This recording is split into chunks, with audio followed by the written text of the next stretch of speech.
All right, so let's get right into it. Welcome to Netflix Weekly, episode 2. I'm Rob, and with me, as always, is Phil. I say as always when we've done this twice. And we talked about with the formats that we want to do. We want to talk about like honorable mentions first before we get into what we're going to talk about today.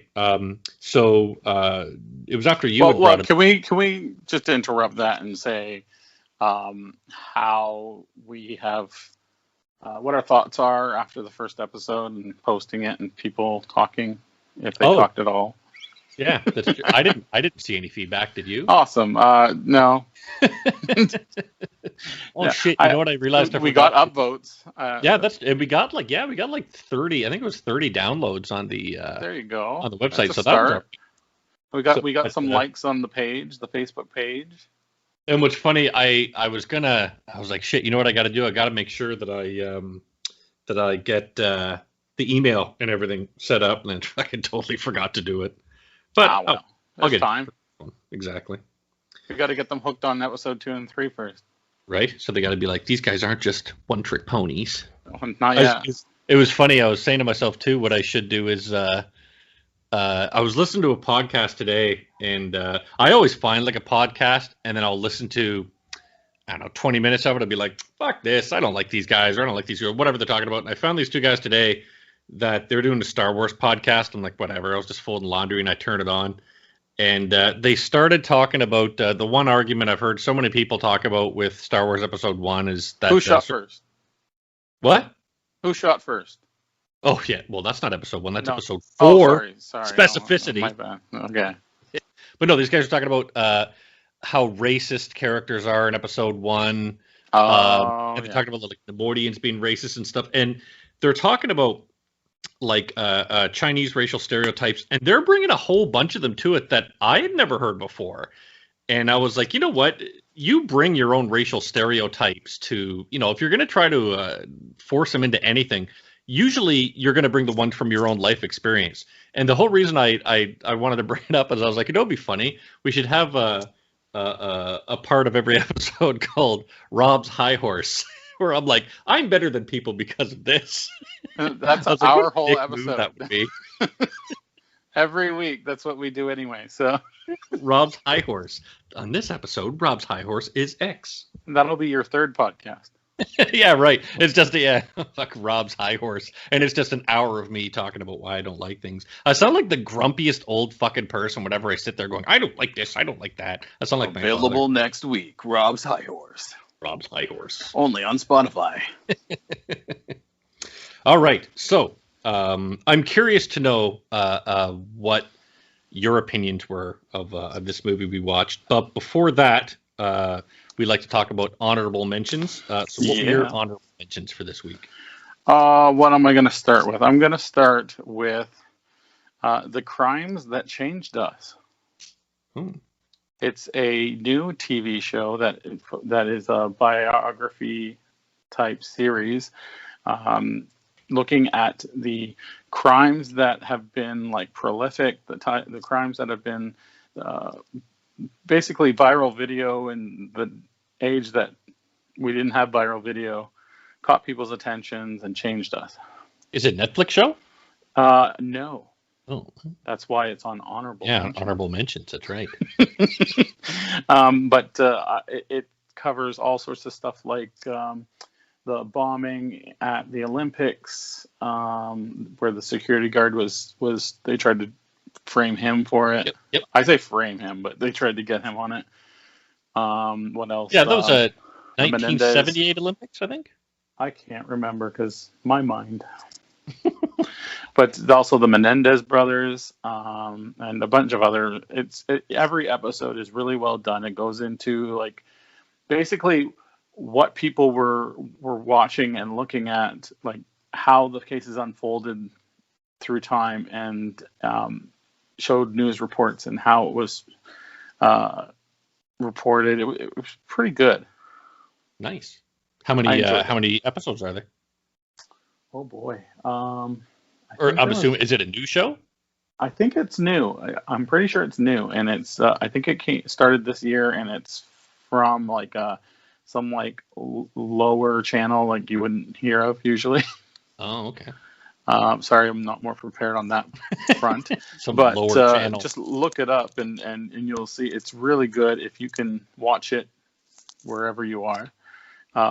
Definitely go for it if you like. I know like Netflix have been picking up a lot of documentaries on crime. Yeah. So like if you're one of those junkies, you'll love this type of show. No, what's it called again? The Crimes That Changed Us. Ooh, The Crimes That Changed Us. That's all right. Yeah, I like those crime. I'm a big fan of those crime documentaries on Netflix. Mainly because they're so easy to make. You just like I'm pretty sure they give them, and I'm sure I brought this up before. They give them to like film students. They give them like, hey, here's $5,000. Go interview some people. Get a whole bunch of stock footage from whatever locations you're going to and put your show together. Because it's so indescribably not cheap as in cheaply done, but cheap to make. So they can just make so many of them. And here's a bit of trivia. What is the most popular one that you know of from Netflix? I'm gonna say, oh crap. Well, Tiger King had murder in it, so I'm gonna go with Tiger King. I'm gonna make you go, oh shit! It's Making a Murderer. Oh shit! Of course, is that what it's called? I think that's what it's called. Making a Murderer. And that was that one. Like what I wouldn't call Tiger King one of those types because Tiger King is more of like episodic docu real life reality TV almost. Well, I guess technically so was Making a Murderer. Is it more of a documentary though? Well, I'm just trying to think. Tiger King, it didn't have any murder in it. It had his attempted murder, right, of Carol Baskin. Yeah. But yeah, Making a Murderer. You know what I will say with Making a Murderer? It was pretty fascinating that first season, but it's mean to say, but by the second season, I was like, this feels like a lot of the first season all over again. But all right, so for my honorable mention is something. Cobra Kai. Cobra. Oh, of course. And I still haven't even. You know what? It's funny. I saw.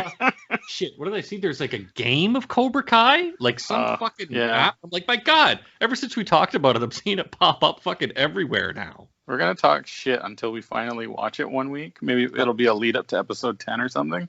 That'll be the way that we get feedback in the show finally. We'll keep on bashing Cobra Kai until somebody goes fucking crazy and just reaches out in every way they can to bitch. We'll watch like episode 10 after giving in, and then we'll be like, holy crap. I mean, we'll watch for episode 10, our episode 10, and then we'll be like, holy crap, it's the best thing in the world. No, I'll watch episode 10 and be like, this is bullshit. I don't know who any of these characters are. None of this shit was set up. I don't even like karate. It's a taekwondo. I don't know. Yeah, I don't know. I'm pretty sure it's karate because he was called the Karate Kid, but what the fuck do I know? Right, go to your honorable mention. So for mine was a Spanish movie. I can't remember the year it was made. It's relatively recent. It's called The Skin I Live In. I like Spanish movies. I dig on Spanish horror because Spanish horror, not Giallo movies. Giallo movies are like the old Suspiria and those old kind of 1970s and 80s Italian horror movies. I like a lot of the newer, more kind of cerebral ones. And Skin I Live In, it's a very simple concept that goes in a very weird direction. And I don't want to spoil it for anyone who wants to go out there and check it out. But the synopsis is, I always call him Ontario Banderas. I know his name's Antonio Banderas, but I always call him Ontario Banderas. Antonio Banderas has a daughter who is attacked by another boy, and the movie is about the revenge that he takes out on that boy. It's very it goes in directions that you wouldn't expect it to go, and it's just not something you'll see in I don't think you'll see in any sort of like Western, American, or Canadian cinema. So if you get a chance, definitely, and you're okay with subtitles, definitely check out The Skin I Live In with Ontario Banderas. I forgot we're in honorable mentions, and I was looking through Netflix for it. Oh, you were looking for yeah, I was like, what is he talking about? It's not even here. Yeah. Let me change my VPN to go over to Netflix Spain. Another thing I wanted to bring up too, my boys, my kids, I was watching it with my two sons. They love that show, Nailed It. And I remember I was watching it and I was like, whatever, fine, put this on.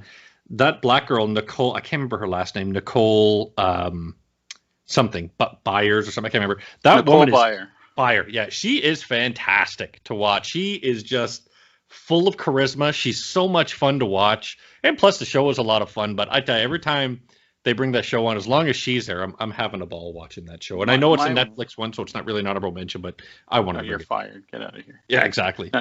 My wife loves two episodes in. I'm already off. My wife loves those type of shows, all the cake baking and dish making, and she's not even the cook of the family, but she loves looking at it. No, I'm pretty sure that I'd even get kicked off Nailed It because they're talking about buttercream and fucking flour and adding vanilla, and I'm like, I don't know what anyone's talking about in that show. I can take a computer apart, put it back together again, but I can't cook to save my goddamn life. Look how popular the show is. Look, Nailed It Holiday, Nailed It Mexico, right? Nailed It Germany, Spain, France. And I'm willing to bet, like, over time I'll get bored of it because my wife, she loves the hell is that stupid show called MasterChef. And Hell's Kitchen, that's the other one.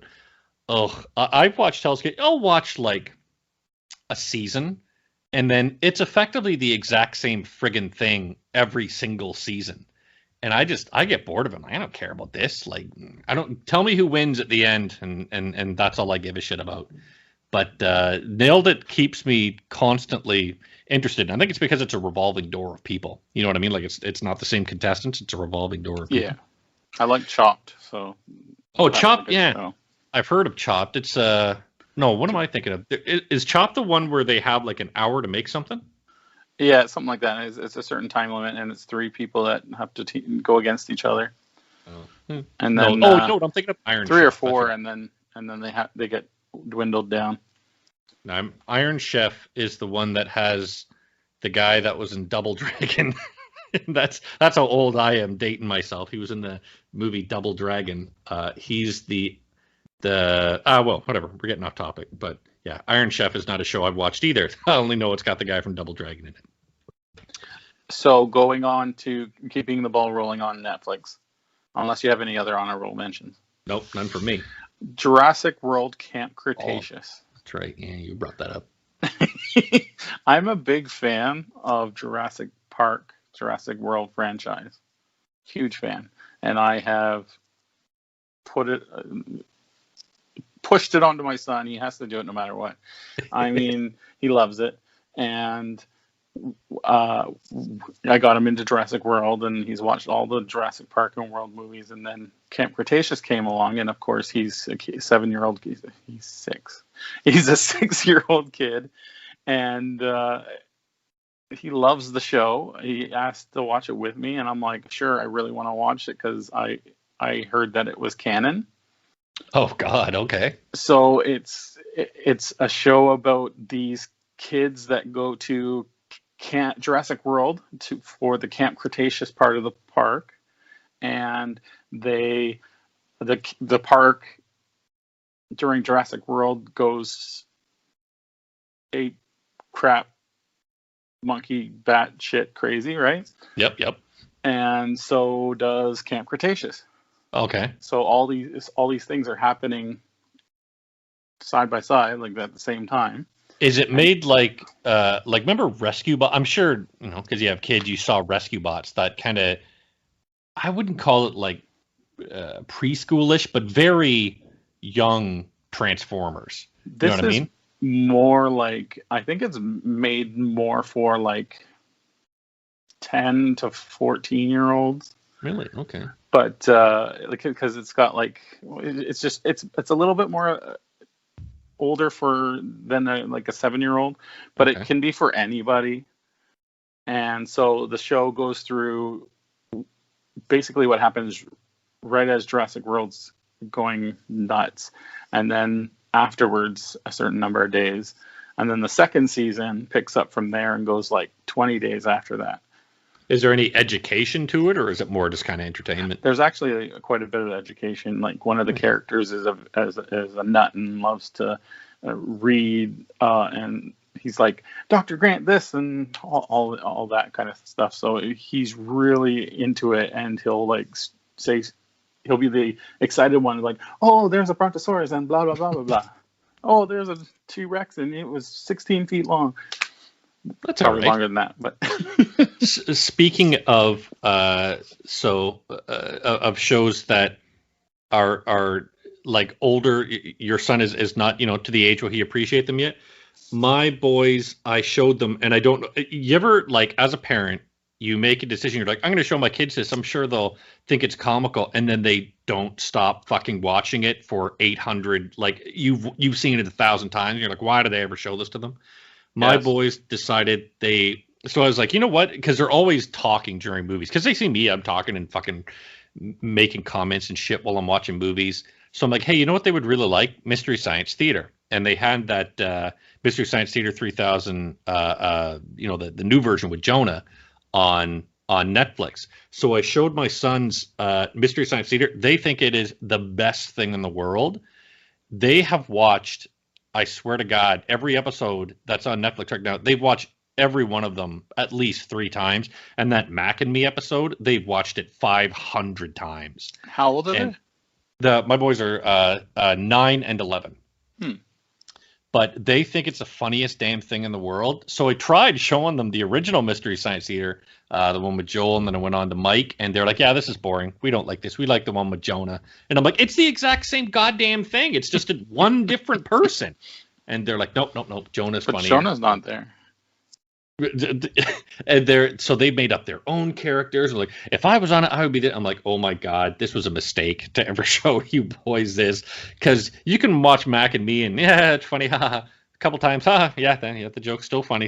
But on like the 50th time, it's like, holy fuck, boys, enough. This is not funny anymore. On to the real subject of what we're going to talk about today, the movie that we discussed last week called Outside the Wire. New Netflix movie with Anthony Mackie. So Phil, I'll let you go first. What did you think of this movie? Well, let's start with the Tomatometer. Oh, really? Oh, I hadn't even looked at that. Yeah, the Tomatometer for critics is 38%, and the audience score is 65%. It's interesting when you see that. I find whenever you see that, it's you see that with a lot of like Transformers movies where they're so vapid, and critics, I feel like they go to a movie and they want even a little modicum of intelligence. And a lot of times audiences, they know what to expect with a movie, you know what I mean? Yeah. Like Transformers. So that's why it'll have a high audience review, because they just want to see, garbage on screen. I'm not surprised to hear that was a Tomatometer, and I would be more on the side of the critics in this one. I'll go on the side of the audience. It was an okay movie. It was borderline good. Borderline good. I like borderline good.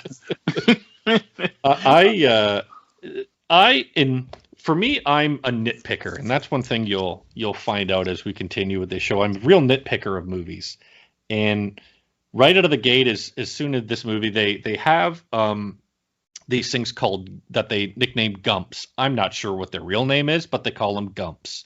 They're basically robot soldiers. As soon as I saw those guys dropping out of the truck, I was like, oh, this is the movie Chappie. I don't know if you ever saw Blomkamp movie Chappie. I'm like, oh, this is Chappie. Which also wasn't a great film. It was fine, but it wasn't great.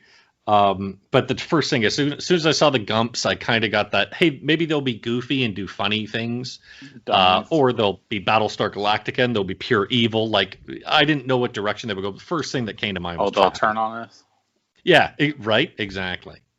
But also, I don't know about you. Just so everyone knows, we do intend to spoil. Oh, yeah, good point. So we are going to spoil it. Turn it off now if you don't want to be spoiled.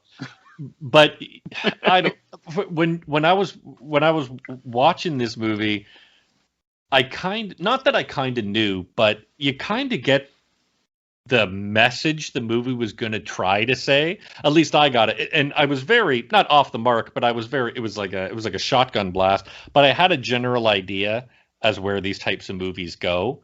But we'll get to that down the road. Halfway through the movie, I thought they were gonna do I thought they were really gonna go full on dumb, like full on this is such a cookie cutter crap movie because halfway through the movie I thought it was almost over, and and I thought it was just going to be straight up buddy cop type thing where Damson, I forgot his name in the thing. Harp and Leo. That's right, Harp and Leo. So I thought it was just going to be Leo's the badass all movie, and Harp is a drone pilot who has to fight his own mentality, right? But really, I thought it was Harp is dumb. He doesn't do anything throughout the whole movie, and Leo is badass in the movie, and they just wanted to hype Anthony Mackie. But then it twists.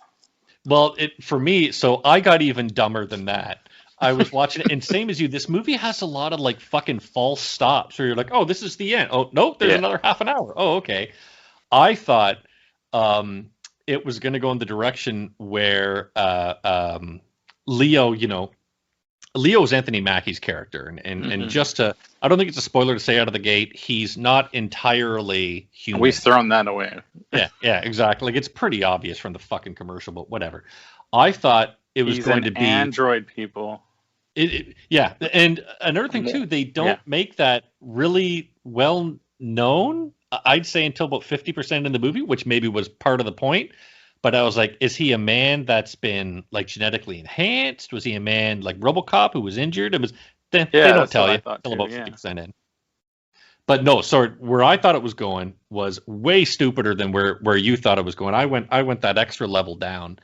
I thought Leo was going to try to explain free will to Harp, because Harp was also an android that they were training as well. That's the first thing that came to mind, was like, Harp's going to be another android that Leo's got to train, and it's kind of like a training for androids type of thing. I could see that, because there was like him mentioning certain things that you were like, oh, you have to police me too type thing. Yeah, but then Harp is so dumb. Like, there's so many parts where there's just common fucking sense that dumb. He's so stupid, and you're like, why the fuck would you do this? He's so dumb until he has like an actual like traumatic experience, and then he turns full opposite. And then he's full fucking action man, and I'm like, what the fuck? Like, that was a bit of a turn on a dime. Where was that earlier? I loved right in the start. So in the start, they're having this whole fucking shootout, and the Gumps come out. I couldn't figure out whether the Gumps were good or bad right out of the gate, because I'm like, well, they don't have. I couldn't see any sort of goddamn insignias on them. No, like U.S. or they were up against not Israeli forces. Was it Russian forces? I think it was an outsider Russian type group. Okay. What is it? What are they called? Yeah, it wasn't like a rebel group. USSR. Yeah, I can't remember. But Ukrainian. That's what they were. So. The Gumps pop out, and then the Gumps are firing, and then the Ukrainian guys, they have like like these, not surface to air missiles, but just hardcore heavy artillery, and they're like, hey, shoot out the lights. And I was thinking in my head, like, okay, how bad is the U.S. military that they've created this fully functioning fucking robot, and if they shoot out the lights and then it can't see in the fucking dark, like, what a humongous waste of money this was. A robot that can fire on people, but oh shit, it's dark out. Well, I guess I'll just stop firing at people because I can't see shit in the dark. There was a lot of problems in the first part of the movie. He said something like, what's his face?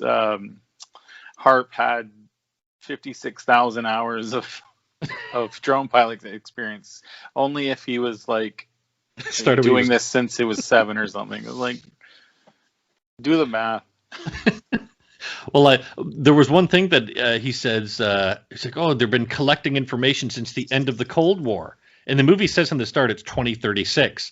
So I had to ask, I have a Google Home in the room with me. I had to ask Google when the Cold War ended. Because I'm like, didn't the Cold War end in the fucking 40s? Like, no, it started in the 40s. It ended in the 90s. And I'm like, if it ended in 1991, so I'm like counting him in, he's still fucking off. It wasn't 50 years ago. Like, man, either this kid's super stupid or this movie doesn't know when the timeline is supposed to actually be. They just decided to make up facts on just fucking throw a number out there. It doesn't matter. It's Netflix. No one pays attention.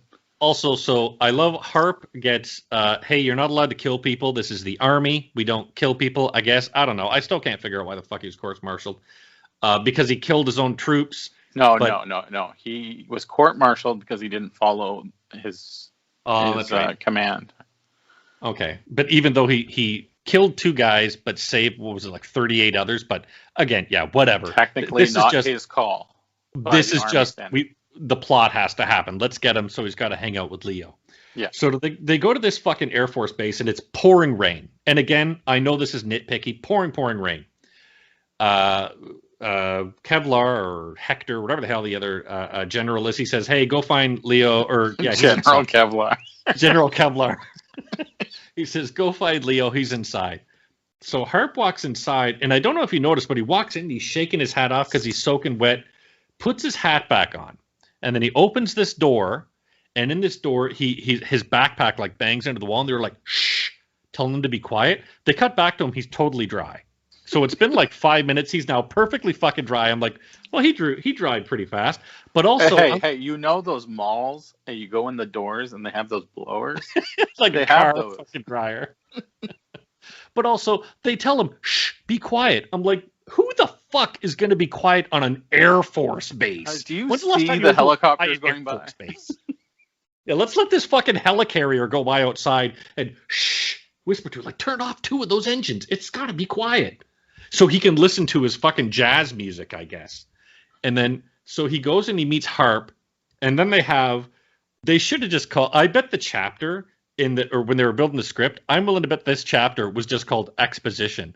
Because holy Christ, it's just, hold on. Mattered. Yeah, I'll let you describe this part because just none of it mattered. Like they just went into things that I was bored to tears for 10 minutes.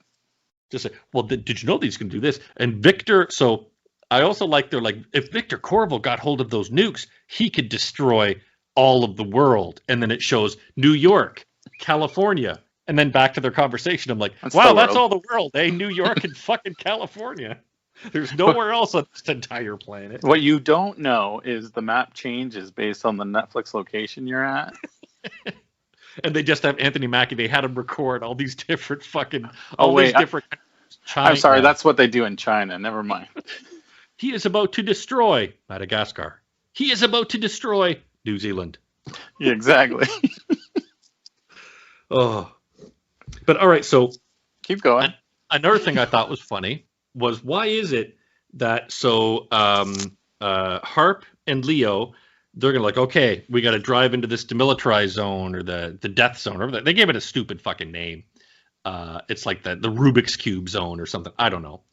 And they're going through it, and they're like, all right, we've got our convoy, and our convoy gets stopped by a bunch of like peacekeepers or freedom fighters or something. Okay, I have to interrupt you. I'm sorry. All right, but one of the big premises, one of the big things to this movie was that Harp made this decision at the starting of the movie that killed the 3 guys, right?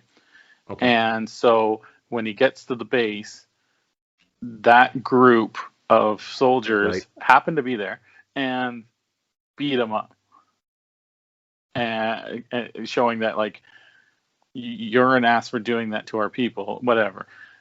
That's the last we hear of it, by the way. That's the last we hear of that. For something that's supposed to be like a main thing of the movie, that's pretty much the last thing we hear of this.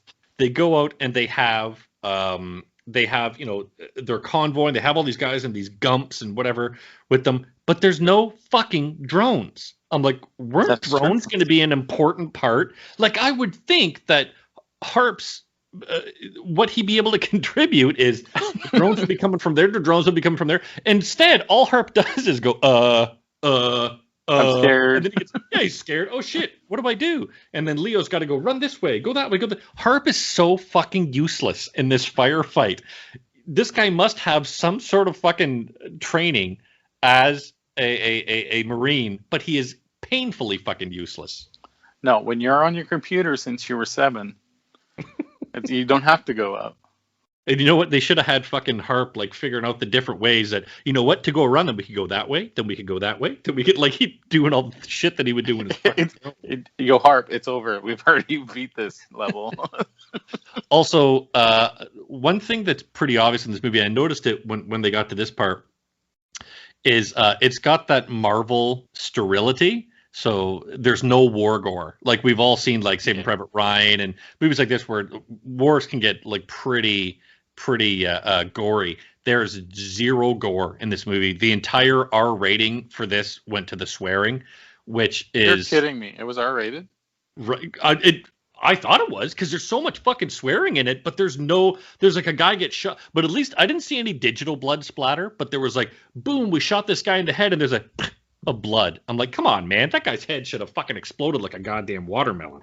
It is rated R. You are right. Holy cow! I think it was all for the language, because there was no gore. Leaned in. Also, didn't you like that when they go to where all those like refugees and shit are?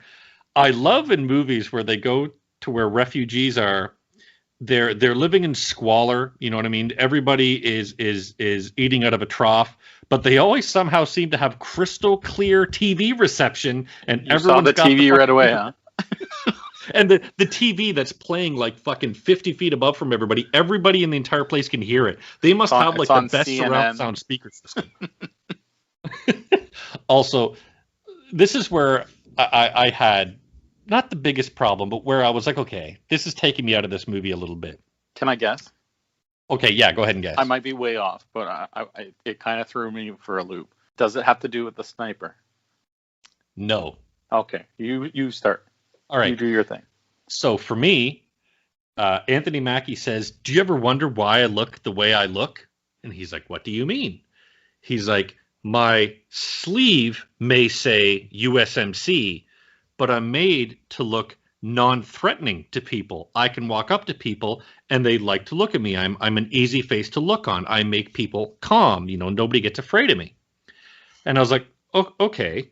But then he walks into this this area where all these refugees are, and him and Harp are the only two black dudes there.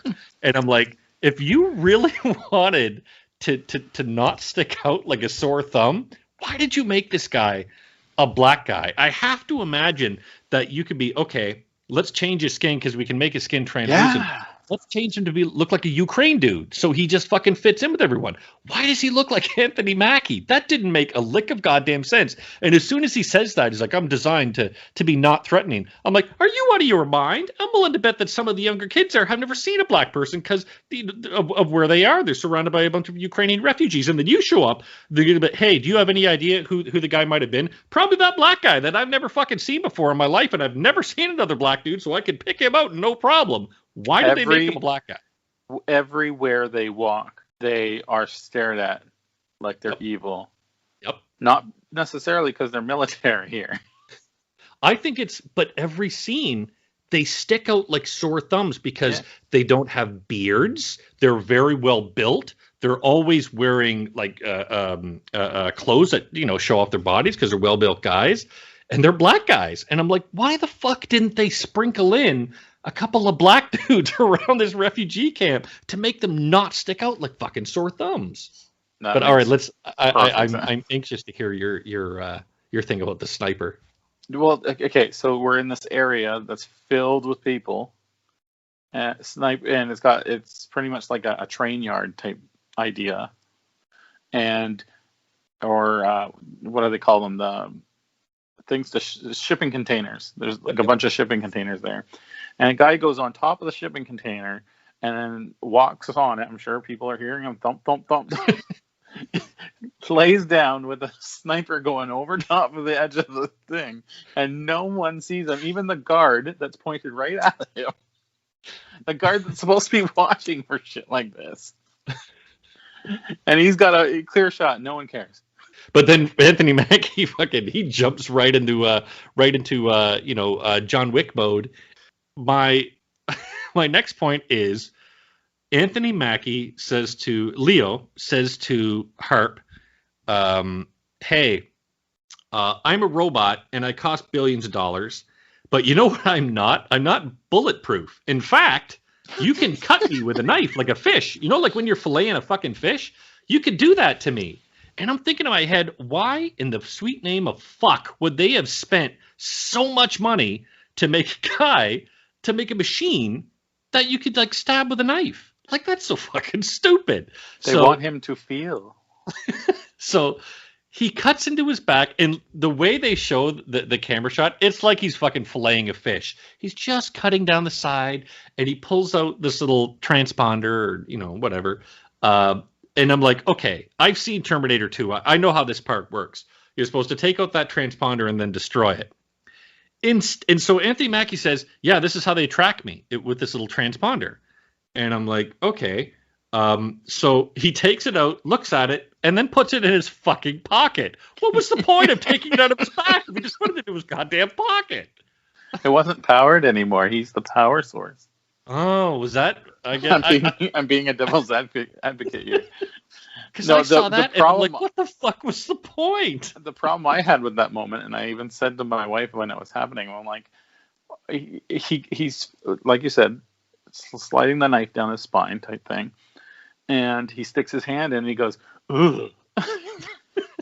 And I'm just like, really? Just do it. Like, just you just saw blood all over the place. Who cares? Just put your hand in there.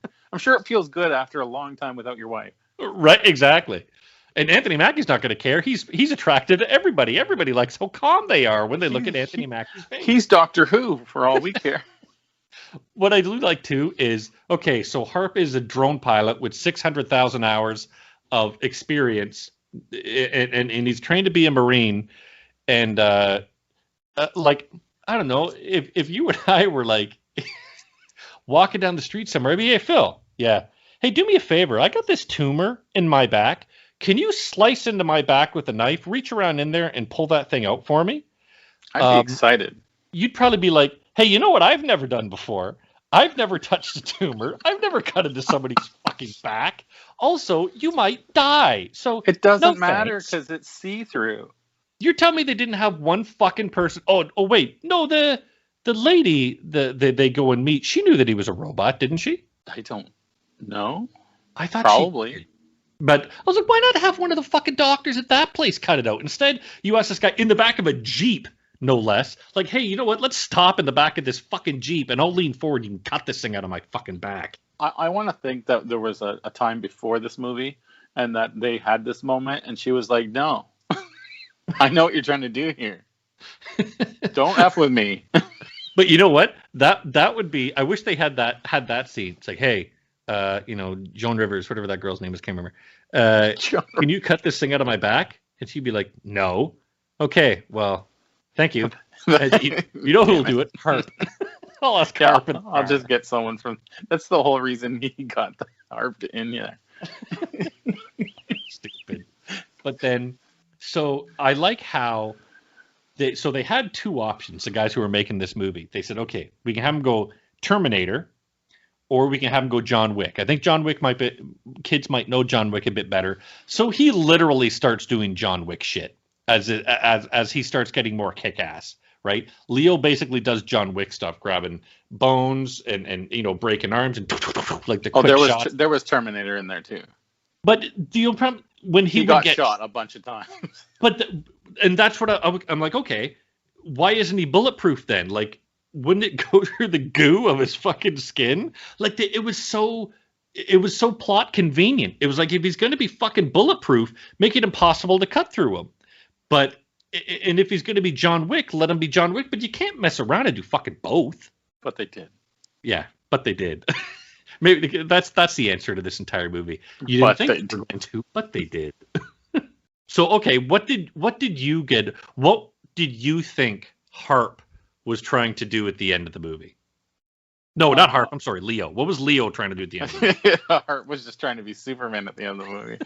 But somehow he got from point 1 to point You like 2. That? Eh? He ran about a mile and a half in about 5 seconds. Yeah. Like in the Flash. The whole thing was that he had his that part removed, Yep, his tracker. I guess. Tracker, which was actually the you have to do no wrong chip or something, like right? The inhibitor, I guess. The inhibitor, yeah. And so now he can do whatever he wants.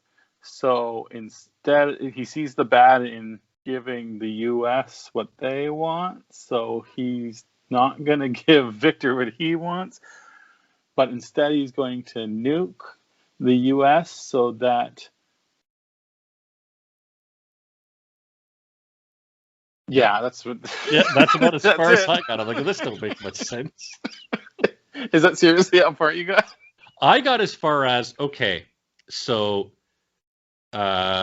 Leo was never going to give Victor the nuke codes.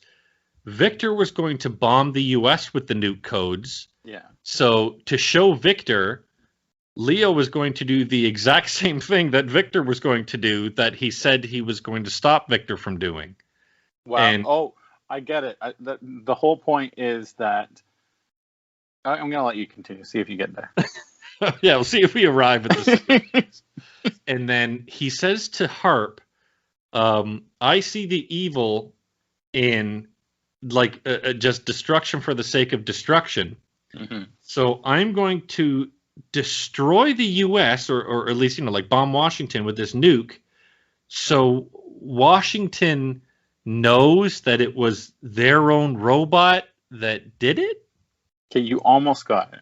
And that's as far as I could not figure out. The main point was, if they create more of me, they're going to have an insanely huge war. And so I am going to bomb the U.S. So I am evil, and they will not create more of me. Oh, okay. But that way, both sides don't create more of him. Okay. I don't see how that would stop the other side from doing it, but But what the hell was the message of that? Hey, don't create more of me because I'm going to kill you, so you know not to create any more of me. No, they don't. They don't. He doesn't want them to create more of him, so that the other side creates more of the same, and then they'll have a legion of Anthony Mackies versus a legion of Anthony Mackies, and it will create a huge new world war. That's what he sees as the big bad. But wasn't he going to kill himself with that bomb going off? That was part of the point. So he would kill himself, so they couldn't make any more of him, even though he was gone, and he wouldn't know. They don't still have the blueprints. Oh, okay. I don't get that part either, but Yeah, I don't know. By that point, I'm like, this is trying to be too smart for itself. You know, it felt like, what the fuck? What are they even doing? And again, so Harp is like, hey, fuck you. I'm John Wick Terminator guy now, and shoots at Anthony Mackie and like leaves him there to die. And to your point before, but he's not a Terminator anymore, because he would have just got back up and be like, oh shit, I've been shot and a whole bunch of stuff, but I'm fine because I'm bulletproof. But he decides to go all translucent and guts and shit everywhere, like mechanical guts and shit everywhere. And then he says to Harp, like, no, Harp, like, you're gonna, and to your point, he says, we can't have a whole bunch of Anthony Mackies fighting each other. And then I'm pretty sure that fucking countdown is at 30 seconds. And Harp's deciding for about 4.5 minutes.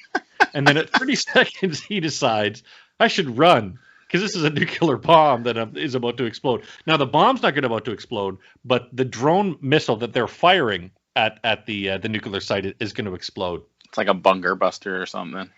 But so what I like is they show him running down the stairs, and then they show him running, and then they show this fucking drone explosion go off, and it like obliterates like half a mile. Like it is a huge fucking explosion. And then there's Harp just driving down the street in a car, and you're like, where'd he get that car? How come he's not dead? Like, so many things are going through your head. Like, what the fuck? How did this guy survive? It's like, wow, you just stopgap that one. Oh, so yeah. In I guess in conclusion, this movie was about as good as I thought it was going to be.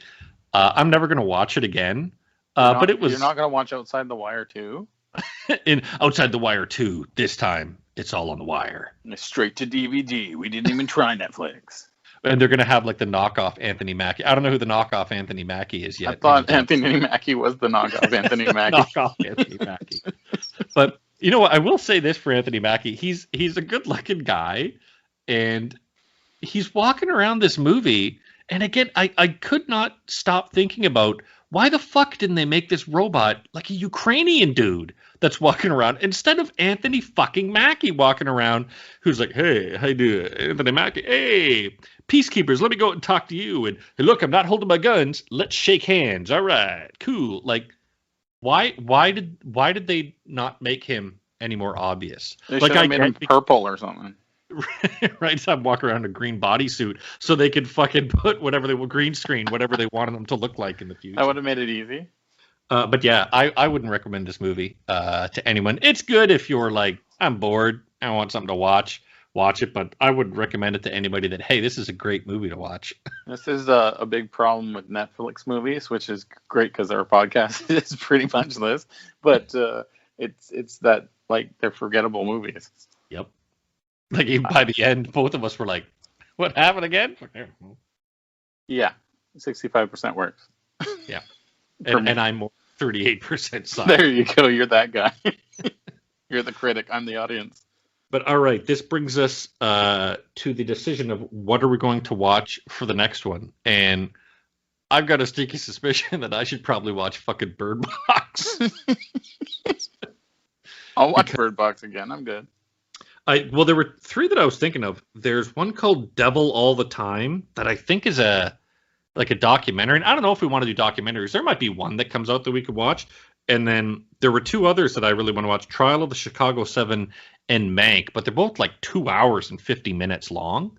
I think I might have seen the Trial of the Chicago 7. I know it stars Sacha Baron Cohen. But that's yes, not all. I have seen it, and I will tell you what I think about it next week. All right. So I'll try to watch that one. But yeah, do you want to do Bird Box for next week? I'll watch Bird Box again. Sure, go for it. All right. So I'll give people 2 movies that I can't tell you is good or not, which I already did last week on one of them. But so it gives you stuff to watch, people.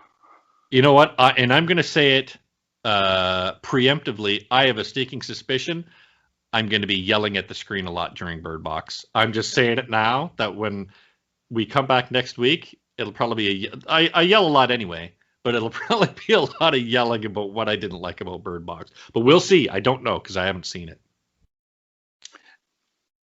Yes. Also, have you been keeping up with Dark? I have been. We're gonna do a little segment, I guess. I am on season 2, episode 7. Nice. And I'm loving the show, and I keep loving the show. I thought I was going to go into season 2, episode 1, and be like, "Oh, this is getting," and then it turned me around by the end of episode 1. So I'm in for it the whole. I love where it's going right now. I can't say things. Yeah, it's impossible not to spoil, even just by mentioning one fucking thing about it. I'm gonna. We already spoiled that it's a time traveling type show. Right? Yep. Yeah. Well, you did now. If we did before, you fucking did now. Damn it. No, it really is. Let me put that emphasis on it. It really is like they jump on even more as time goes on. I will say one thing. I can't wait till you get. So hopefully you're at the end of season 2. By next week, because the end of season 2, that one's a fucking shocker. That one caught me right out of left field. Can I mention something that caught me right out of left field? I don't know what to think of it. That was a good place to start from. There's nudity in this, right? Yep. Like a fair, an okay amount, not crazy amount, but the more often than not, the nudity is supposed to be high schoolers. Yep. Have you noticed that? Oh, yeah. I'm just like, what? Like, is she supposed to be 17? And what 16? I like too is it's not, and I don't know, maybe you felt differently. It's sexual, but not sexualized. You know what I mean? Yeah, it's not over. It's very just matter of factly. And nudity like that always, especially with with younger people, you're like, okay, so I guess this is happening, type of thing. Like it's, and I think it really helps to feed the uncomfortability of the show, because it's like the standing in the lake scene. Yep. I'm just like, aren't you 16 or 17? Like, what? Yep. Uh-huh. And you're like, and it's on. It's hey, look, there's the floor. Look at you, floor. How are you doing? Like, it looks cold. I don't. But I just thought I'd point that out, because I was just like, what? I do like too how there's scenes of, so there's this one guy, like, so you just found him like naked, with no clothes on in the forest. Yeah. Did you do anything? Well, I didn't chase him. And you're like, you didn't chase him. Like, why is that something you feel that you need to mention? Like, it's the people are so odd in the show, and it makes for such an air of uncomfortability while you're watching it, that it to me, that it was that uncomfortability just fucking added to the show and just made it has a tone throughout the entire thing that just never lets up. It's really unnerving. Oh, but all right. So next week, Birdbox. I can't say with any certainty if I'm going to like it or not, but we'll see, because that's what the whole point of this Netflix weekly show is. Yeah, we're going to keep on. I chose a great title, didn't I? Well, you're so used to saying Netflix that you're like Netflix, and it's funny how many people I've told. So I've told a couple of people, yeah, I'm doing this podcast called Netflix Weekly. Oh, Netflix Weekly? No, Netflix. What's Wait till Netflix? They search for it. Well, I say to them, it's like, getting your fix of Netflix. Why don't you just call it Netflix Weekly? I'm like, well, moving on. My co-host is an idiot. That's what all you have to say. Well, every single person has said to me, why don't you just call it Netflix Weekly? I'm like, well, moving past the fucking title to what this podcast is. We'll change it next week. Yeah, we're only 2 episodes in. We could change it. You didn't say trial. What, was I supposed to? Yeah, because we're doing Birdbox and trial of the trial of Chicago 7. But yeah, we'll just do we want to do both of them, or we just want to do them both? Okay, I got a feeling that give you some homework. 2-hour fucking episode. I guarantee you will love Trial. All right, I'm pretty sure I will, because I do like those types of movies. Well, all right. So finally, I have been Rob. I'm Phil. Really late to the party. This was Netflix Weekly episode 2. Or shows we don't know much about. Or Netflix Weekly. You know what's going to happen? We're going to eventually go back to the title that I think I had said, let's call it What We're Watching, or What's Been Watching, something like that. I can't remember. I wonder if we could put all 3 titles into one area. And we could have it just be have it be like, yeah, What We're Watching on Netflix Weekly and we don't know shows about.com. All right. So that's about it. Goodbye, everybody. Bye.